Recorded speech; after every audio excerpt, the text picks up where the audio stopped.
Muito bom dia para você que está chegando com a gente aqui no nosso Facebook da Comunidade Católicos em Dublin. Bom dia para você que está acordando agora aí no Brasil, né? No Brasil são 6 horas da manhã, aqui em Dublin já são 10 horas. Estamos começando o programa O Pão da Palavra de hoje. Vamos ver quem está chegando com a gente. O Juliano está aqui, a Vitória lá em Catolé já está acordando cedinho, também a Thalita, aqui da nossa comunidade, a Luana. Então sejam todos muito bem-vindos desde já. Nós vamos começando essa nossa reflexão. Marcilene, bom dia. Maria Salete, bom dia. Frei, hoje não é o Frei, hoje sou eu, Rafael. Também a Rugilânia, Serafim, o José Vieira, todos chegando já com a gente. O Paulinho também está aqui. Sejam todos muito bem-vindos. É com muita alegria, mas também com sentido de responsabilidade que a gente assume essa missão que a comunidade nos confia, né? Que o Frei Severino também, nosso capelão, nos confia de agora às quintas-feiras, já na impossibilidade do Frei Genildo de apresentar o programa. Então o Frei Severino me pediu para que pudesse assumir. Então estou aqui abraçando esta missão, né? É uma missão, mas também muita responsabilidade. E então me apresento, sou Rafael, aqui da comunidade, leigo, aqui da comunidade Católicos em Dublin, e a gente, né, trabalha aqui na liturgia e também em outras atividades aqui da comunidade. Espero que possa ajudá-los nessa manhã a refletir a palavra de Deus, a liturgia nesta quinta-feira da quinta semana da Páscoa, dia em que a igreja celebra a festa litúrgica do apóstolo São Matias. Então hoje nós vamos procurar refletir e meditar um pouco sobre esta realidade do apostolado da igreja. Vamos então fazer uma oração para que nós possamos começar a nossa manhã. Estamos unidos em nome do Pai, e do Filho, e do Espírito Santo. Amém. Peçamos então a presença do Espírito de Deus, aquele que nos conduz, aquele que abre o nosso entendimento para a sua palavra, para a sua vontade. Aquele mesmo Espírito que ressuscita Jesus dentre os mortos e que o ressuscitado o transmite a nós. Vinde, Espírito Santo, enchei os corações dos vossos fiéis e acendei neles o fogo do vosso amor. Enviai, Senhor, o vosso Espírito e tudo será criado e renovareis a face da terra. Oremos. Ó Deus, que instruístes os corações dos vossos fiéis, com a luz do Espírito Santo, fazei que apreciemos retamente todas as coisas, segundo o mesmo Espírito, e gozemos sempre da sua consolação. Por Cristo, Senhor nosso. Amém. Glória ao Pai, ao Filho, ao Espírito Santo, como era no princípio, agora e sempre. Amém. Muito bem, meus amigos, como eu disse então, hoje é a festa litúrgica na igreja do apóstolo São Matias. Portanto, a festa litúrgica ela sempre tem precedência sobre a liturgia do dia. E por isso a gente dá uma quebra na liturgia desta quinta semana da Páscoa. Coincidentemente, o evangelho que a igreja destina para esta festa de São Matias é o evangelho que seria o da quinta-feira na quinta semana da Páscoa. Então, o evangelho seria o mesmo de hoje. E ele é até uma versão ampliada que vai incluir também a perícope de amanhã.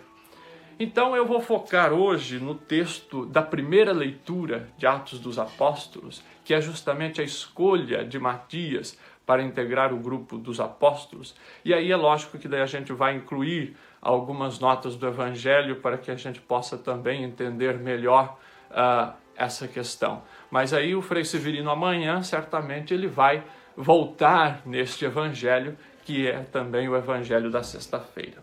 Muito bem, então nós vamos pegar a primeira leitura de hoje, que é o capítulo 1 do livro de Atos dos Apóstolos, versículos de 15 a 17 e depois do 20 ao 26. Naqueles dias, Pedro levantou-se no meio dos irmãos. O número das pessoas reunidas era de mais ou menos 120 e disse: Irmãos, era preciso que se cumprisse a Escritura em que, por boca de Davi, o Espírito Santo havia de antemão falado a respeito de Judas, que se tornou o guia daqueles que prenderam a Jesus. Ele era contado entre os nossos e recebera a sua parte neste ministério. Pois está escrito no livro dos Salmos: fique deserta a sua morada e não haja quem nela habite, e ainda outro receba o seu encargo. É necessário, pois, que dentre estes homens que nos acompanharam todo o tempo em que o Senhor Jesus viveu em nosso meio, a começar do batismo de João até o dia em que dentre nós foi arrebatado, um destes se torne conosco testemunha da sua ressurreição. Apresentaram então dois, José, chamado Barsabás e cognominado Justo, e Matias, e fizeram esta oração: Tu, Senhor, que conheces o coração de todos, mostra-nos qual destes dois escolheste, a fim de ocupar no ministério do apostolado o lugar que Judas abandonou, para dirigir-se ao lugar que era o seu. Lançaram sortes sobre eles, e a sorte veio a cair em Matias, que foi então associado aos 11 apóstolos. Palavra do Senhor, graças a Deus. Muito bem, então nós vamos tentar entender o que é esta festa de São Matias. Veja, nós temos aí pela leitura de hoje Pedro, que se levanta ali no meio dos 120, que dizia aqui o texto, que estavam reunidos, e Pedro lembra a comunidade que era preciso encontrar um substituto para Judas. Judas, a gente sabe, havia traído Jesus, havia depois morrido, né? Então saiu do grupo e, consequentemente, ficou vago aquele lugar. Então eram 11 apóstolos, então faltava completar para atingir de novo o número de 12. Por quê? Este número 12 é fundamental. Por que Jesus escolhe 12 apóstolos? Aqui os 12 apóstolos, eles são um paralelo das 12 tribos de Israel lá do Antigo Testamento. Então, para a gente entender esta questão dos 12 apóstolos, a gente precisa entender também o que eram as tribos de Israel lá do Antigo Testamento. É lógico que eu vou só passar aqui uma pincelada nessa questão das tribos. Então veja, as tribos de Israel foram originadas a partir dos descendentes de Jacó. A gente sabe que Jacó era descendente, por sua vez, de Abraão, portanto o nosso pai na fé. E Jacó tem lá os seus 13 filhos, dos quais 12 então formam essa descendência, formam essas tribos e que se espalham ali pelo Egito. E cada tribo, cada filho ali de Jacó vai formando a sua herança, a sua hereditariedade, digamos assim, e vai criando grupos, né? Esses grupos que são chamados tribos. E cada tribo então recebe o nome de um dos filhos de Jacó. Então são 12. Aí o que acontece? Eles depois, quando o povo vai sair do Egito, da escravidão, vai atravessar o Egito. Então são essas tribos, essas 12 tribos, que vão atravessar o deserto e que vão rumo à terra prometida. Moisés, que é aquele que vai liderar, não é, o povo no êxodo, ele era oriundo de uma dessas tribos. E Moisés então vai conduzir o povo.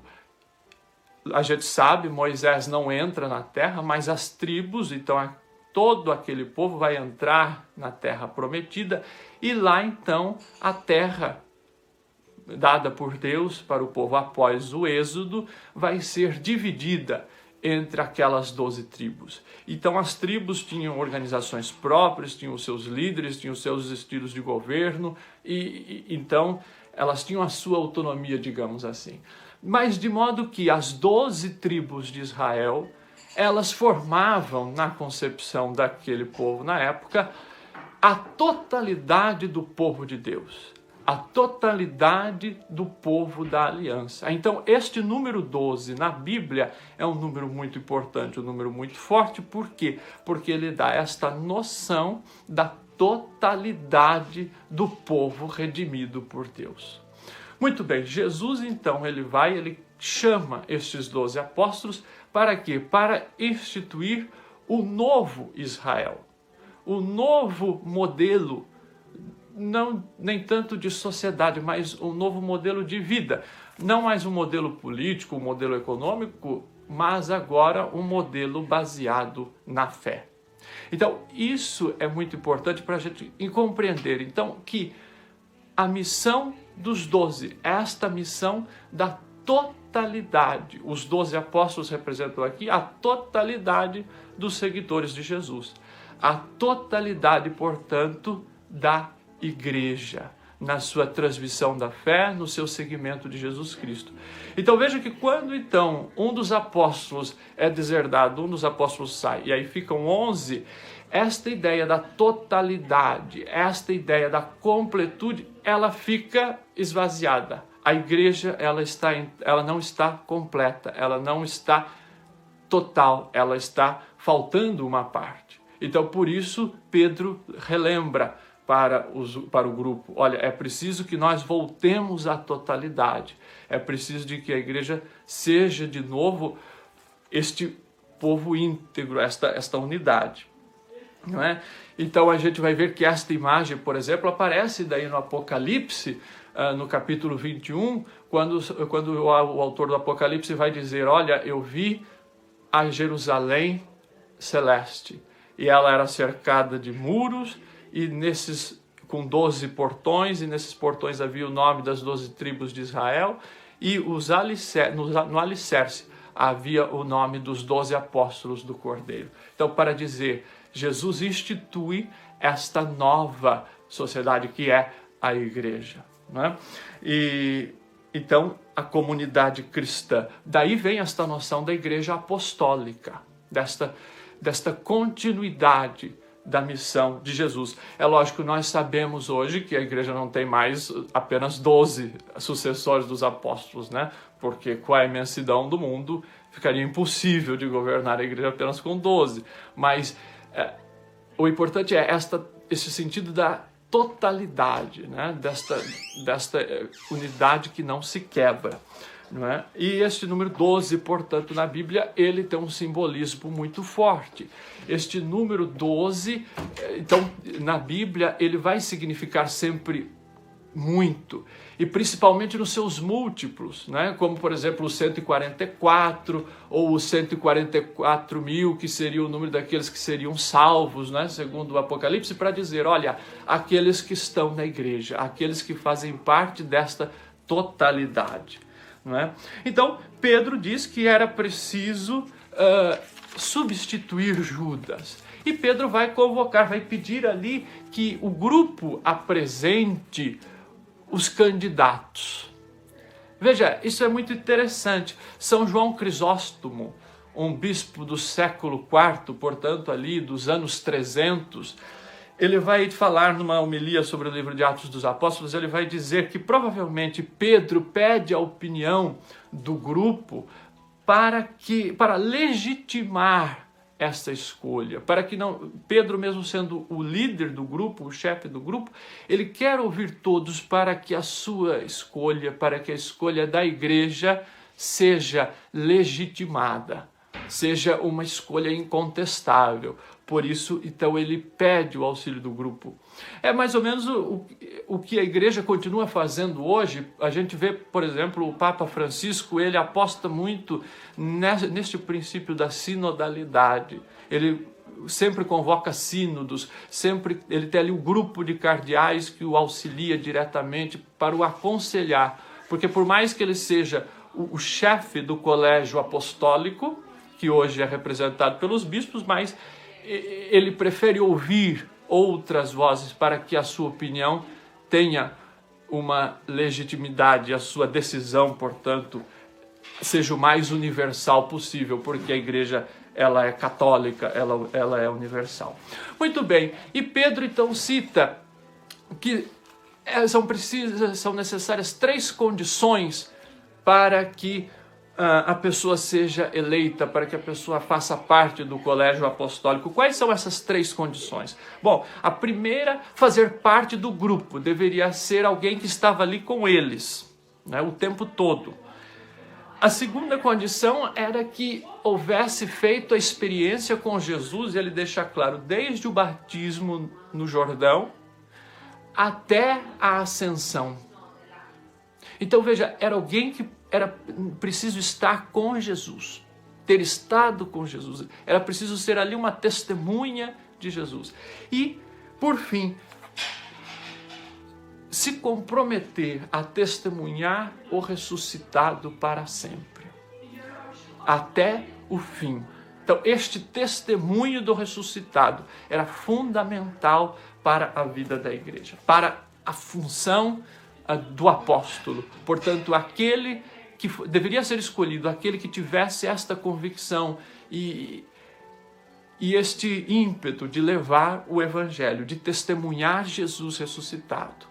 Esse testemunho de Jesus ressuscitado a gente vê muito no livro de Atos dos Apóstolos, né? É o grande centro, é o grande núcleo do livro de Atos dos Apóstolos. É o anúncio do ressuscitado. Muito bem. E aí, por isso, a gente vai ter o evangelho de hoje, que é o capítulo 15 de São João, no versículo 9, que Jesus vai dizer: permanecei em mim, permanecei no meu amor. Então, esta é a condição que Jesus dá para ser um apóstolo. E apóstolo a gente sabe o que significa. A palavra apóstolo significa enviado. Então o apóstolo é o enviado do Senhor. É o enviado para anunciar o seu evangelho.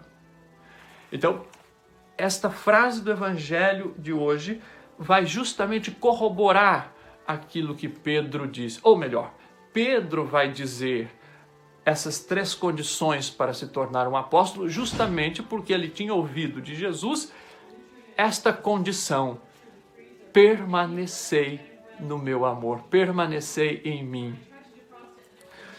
Mas a gente vê uma outra coisa muito bonita aqui no versículo 24, que é justamente a oração dos apóstolos. Os apóstolos eles vão rezar e pedir a Deus para que escolha alguém para o grupo. E nós vamos ver a oração que eles fizeram. Tu, Senhor, que conheces o coração de todos, mostra-nos qual destes 2 escolheste, a fim de ocupar no ministério do apostolado o lugar que Judas abandonou para dirigir-se ao lugar que era seu. Veja, os discípulos pedem a Deus que conhece o coração. Então, a gente compreende aqui que para ser o apóstolo do Senhor é preciso ter o coração indiviso. Ele diz, porque Judas abandonou o grupo para ocupar um lugar que era seu. Por quê? Porque o coração de Judas, nós sabemos, era um coração que estava corrompido. O coração de Judas era um coração que não estava na sintonia do coração de Jesus. A gente sabe que Judas não permaneceu unido à videira que é Jesus.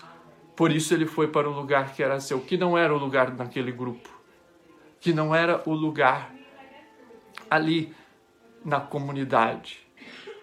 Seu coração se dividiu. E a gente sabe que isso é o que faz o diabo, né? Ele divide, então ele separa a comunidade, ele quebra a comunidade. Então os apóstolos pedem a Deus: tu, Senhor, que conheces o coração de todos, mostra-nos qual destes 2 escolhestes. Então reparem, minha gente, que na igreja as funções, elas não são tarefas, como, por exemplo, na empresa, como em casa, como na escola, não. A gente não tem tarefa na igreja, mas na igreja a gente tem ministérios. Na igreja a gente tem missão, a gente tem apostolicidade, ou seja, na igreja a gente é chamado e a gente é enviado.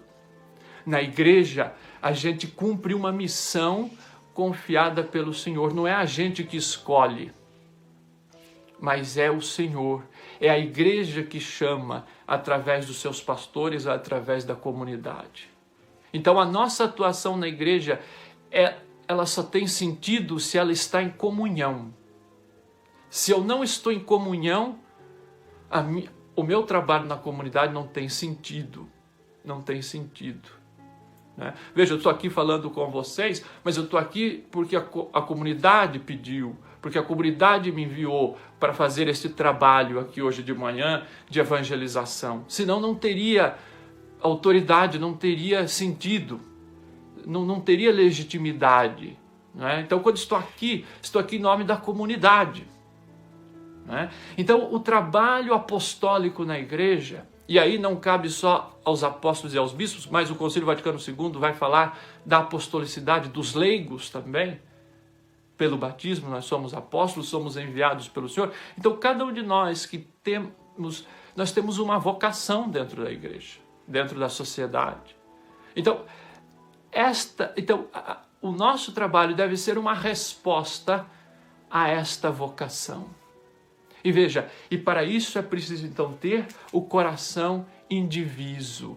O coração não pode estar corrompido.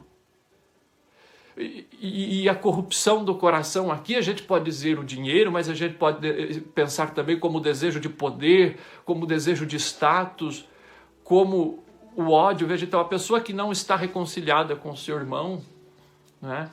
Como fica o trabalho apostólico? Então são essas coisas que os apóstolos vão pedir ao Senhor. Mostra-nos, Senhor, aquele que o Senhor conhece o coração e que sabe que escolhesse para ocupar no ministério do apostolado. Então veja, o apostolado é um ministério.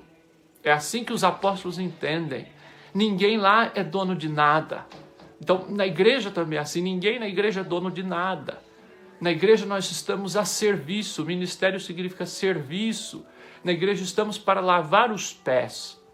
Para lavar os pés. E não para ter os pés lavados, mas para lavar os pés. Então, é nessa dimensão que nós entendemos esta festa de hoje e a vocação de São Matias para integrar o colégio apostólico, para integrar o grupo dos 12.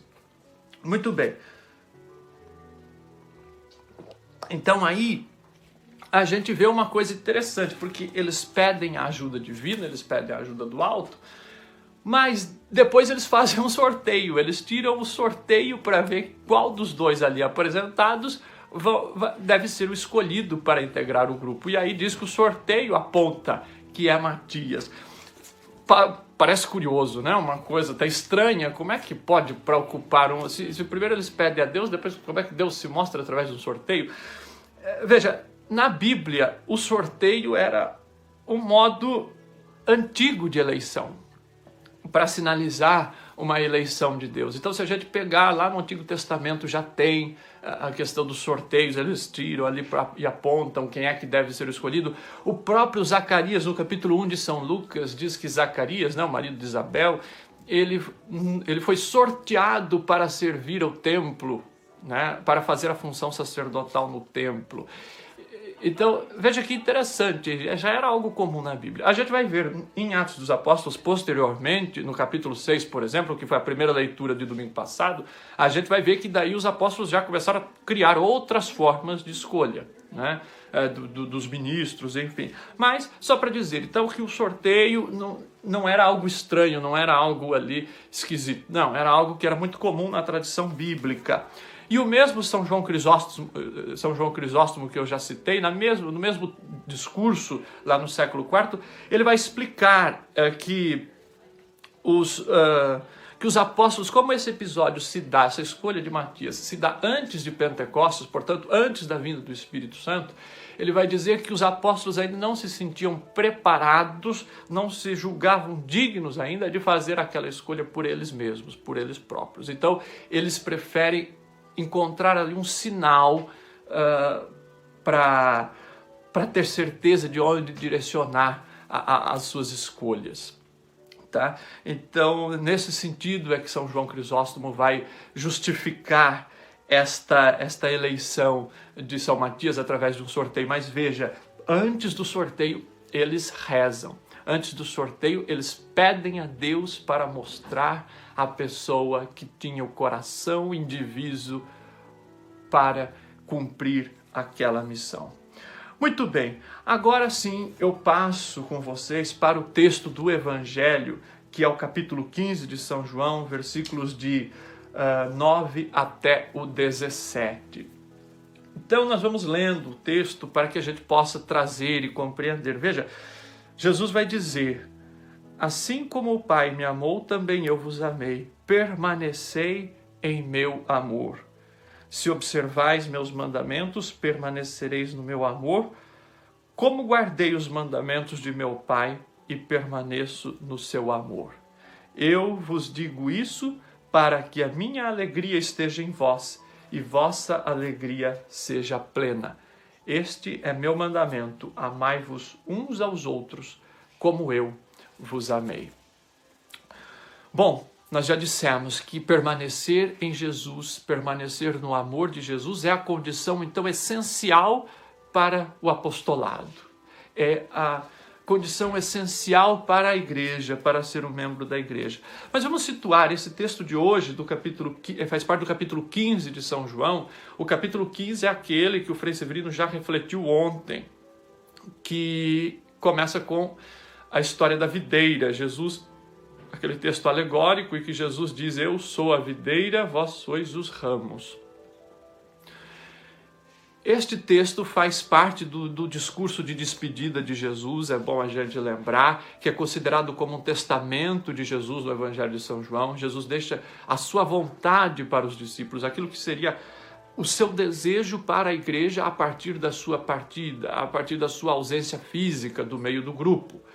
Então, qual o desejo de Jesus para o grupo após lavar os pés, após dizer que Ele é o caminho, que Ele é a verdade, que Ele é a vida, que Ele é o único caminho para o Pai? Ele vai dizer: eu sou a videira, eu sou a videira. Veja, vocês lembram, o Frei Genildo, o próprio Frei Severino já explicaram nas semanas anteriores o sentido dessa palavra de Jesus, eu sou. Quando Jesus diz eu sou, ele está remetendo lá ao Antigo Testamento, quando Deus se revela a Moisés como eu sou. Então Jesus aqui dizendo eu sou a videira, ele vai dizer eu sou aquele que vim do Pai, eu sou o enviado do Pai.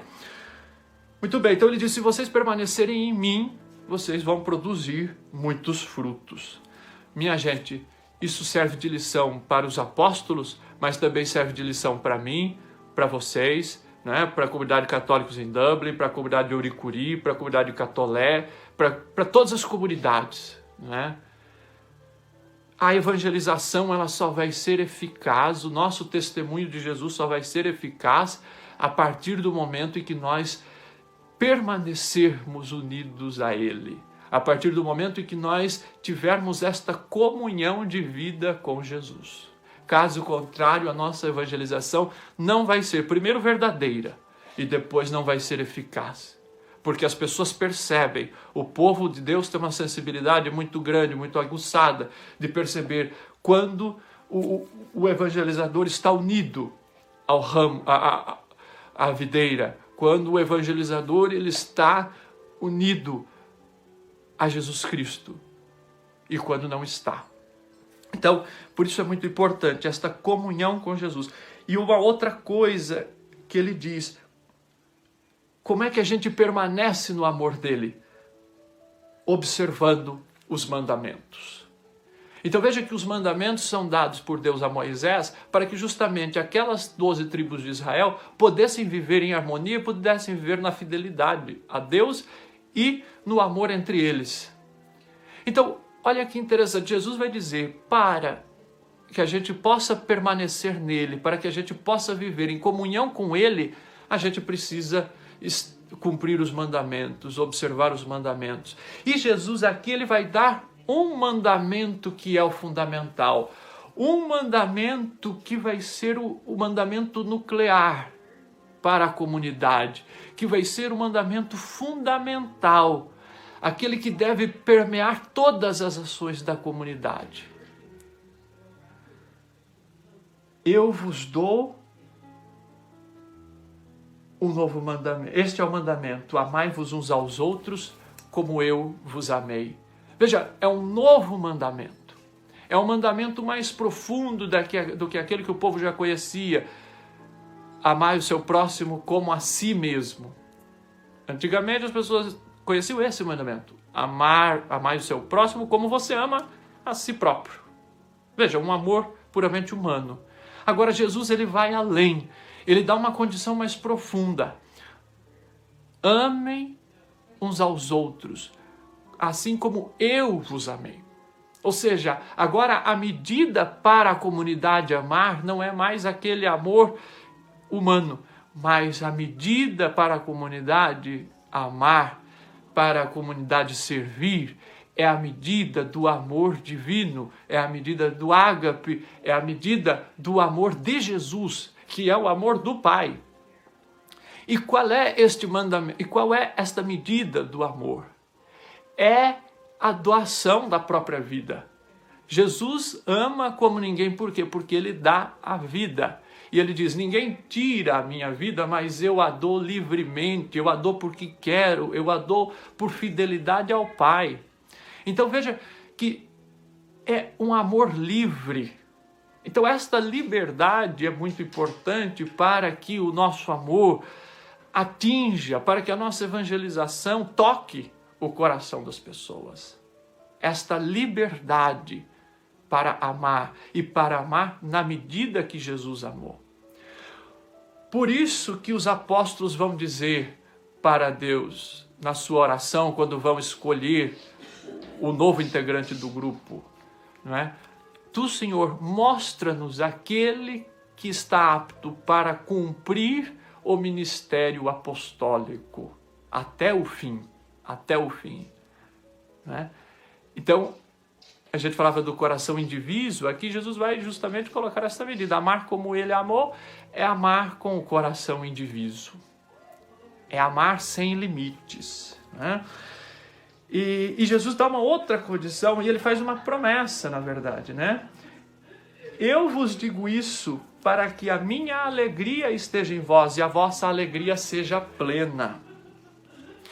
Jesus, então, ele diz que a alegria, ele diz que o missionário deve ser alegre. Então ele pede que a gente permaneça no amor dele para que a alegria dele esteja em nós e que assim a nossa alegria seja completa.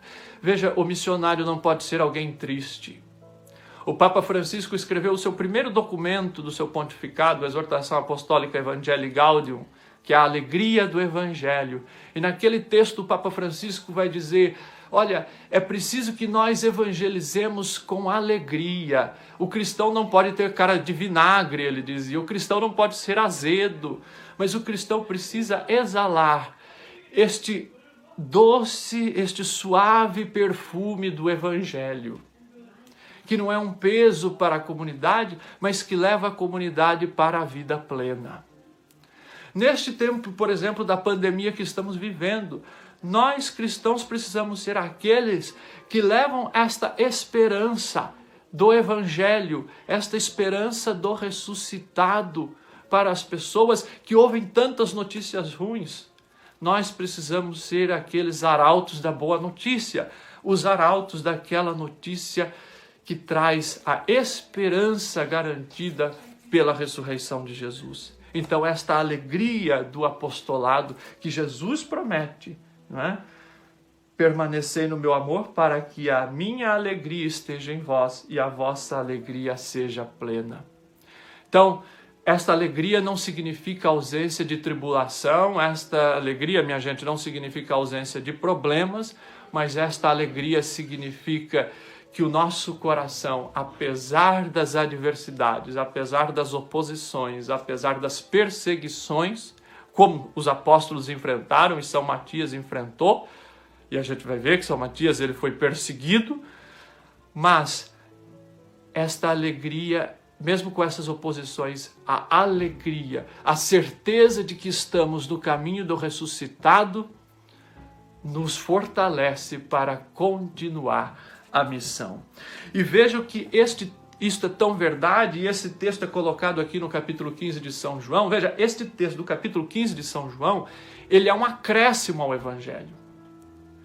Se a gente pegar a sequência do texto, a sequência lógica seria o último versículo do capítulo 14, ele faz ligação direta com o capítulo 18. Então, provavelmente, segundo os estudiosos, do capítulo 15 ao 17 de São João, foi um acréscimo colocado posteriormente pelo autor. Por quê?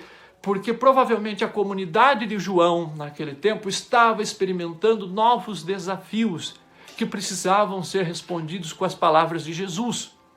Então, provavelmente a comunidade de João daquele tempo estava enfrentando perseguições por parte das lideranças judaicas. E aí, provavelmente, a comunidade de João tinha sido expulsa da sinagoga justamente por estar seguindo Jesus. E aí a comunidade estava ficando indecisa e estava ficando atribulada. Poxa, e agora? Porque ser expulso da sinagoga significava também uma exclusão da sociedade de Israel. Então, imagina, o povo, por seguir Jesus, estava sendo expulso, estava sendo tirado da sinagoga, estava sendo tirado do templo, mas além disso estava sendo tirado da vida em sociedade. E aí este povo, então, o autor do Evangelho vai responder a estes anseios da comunidade, dizendo, olha, o que importa é permanecer em Jesus. Foi isso que ele disse. Então o autor vai recordar esta palavra de Jesus para a comunidade, para confirmar a fé da comunidade. Olha, não se espantem, não se escandalizem com essas perseguições, porque os apóstolos foram perseguidos. Veja, estamos aqui já no final do primeiro século, começo do século segundo, quando esta parte do texto de São João é escrita. Então, as comunidades estão enfrentando muita coisa, e o autor quer confirmar o que basta, o que é fundamental, o que vai nos acalentar, o que vai confortar nosso coração e dar a certeza é: permaneçam no meu amor. Voltando para São Matias, e aí a gente vai amarrando a nossa reflexão de hoje, a gente vai ver que ele, como apóstolo, aí foi enviado, não é, como bispo até a Capadócia, na região da atual Turquia, também até a Etiópia, e diz a tradição da igreja que lá ele converteu muita gente. E foi também perseguido, como os apóstolos em geral foram perseguidos, e foi martirizado. A tradição diz que ele morreu em Jerusalém por apedrejamento e que depois ele foi decapitado. Por isso que a cor litúrgica na festa dos apóstolos é sempre o vermelho, não é? Por causa do martírio. Então esta é uma condição.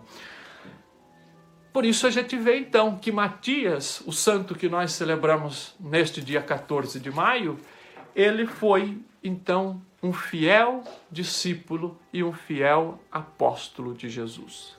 Ele permaneceu com Jesus durante a sua atividade, a sua vida pública, como Pedro coloca nos Atos dos Apóstolos, vivendo, então, desde o batismo de Jesus até a sua ascensão. Ele permaneceu fiel ao grupo, permanece fiel à igreja, e ele permanece fiel até o fim, a ponto de testemunhar o ressuscitado com o derramamento do seu sangue, dando a vida pelo Evangelho, dando a vida por Jesus, dando a vida pela igreja.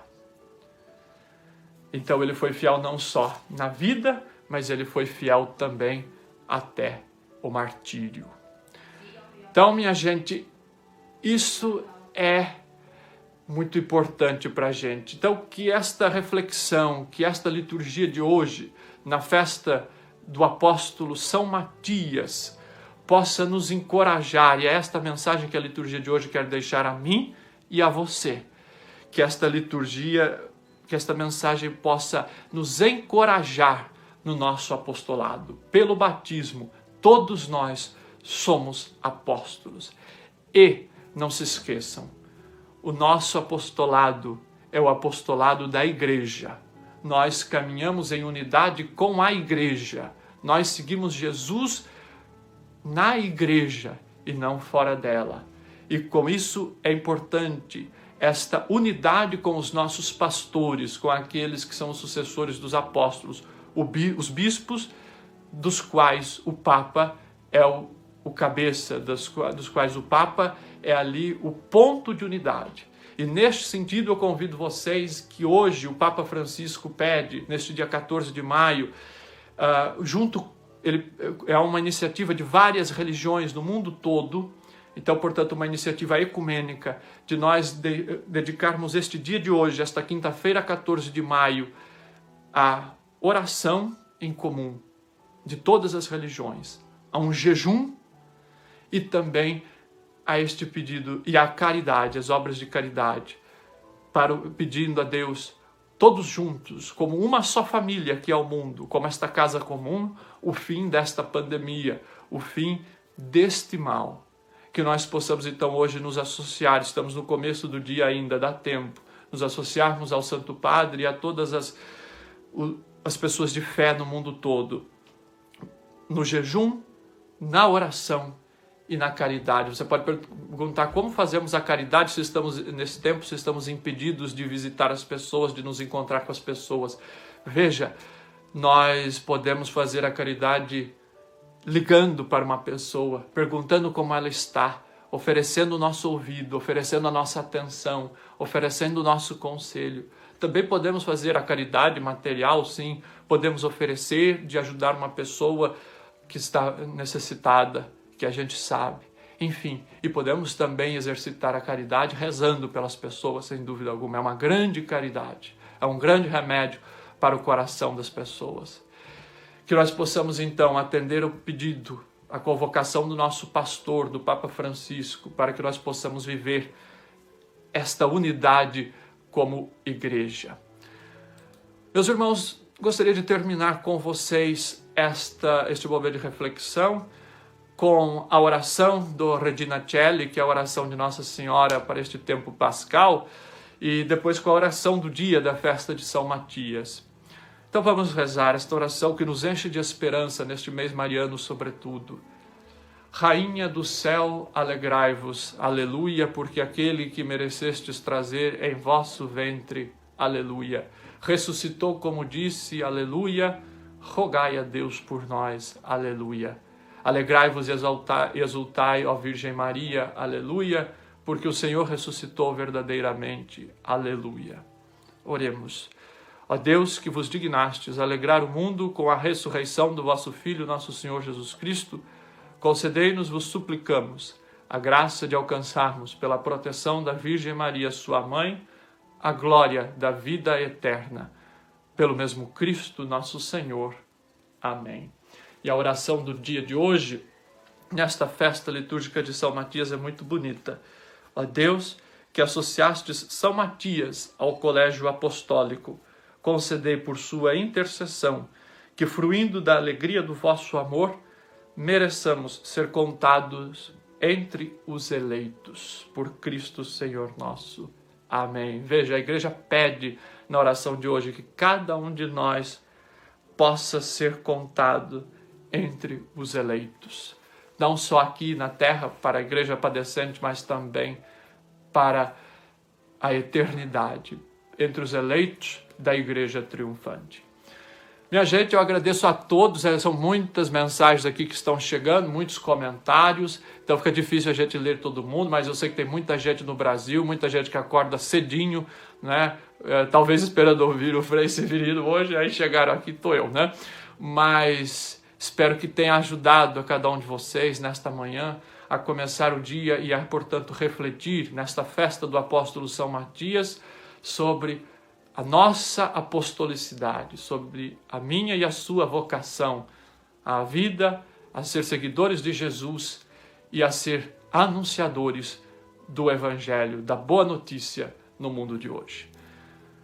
Então, que Deus nos abençoe, nos proteja e nos guarde nesse dia.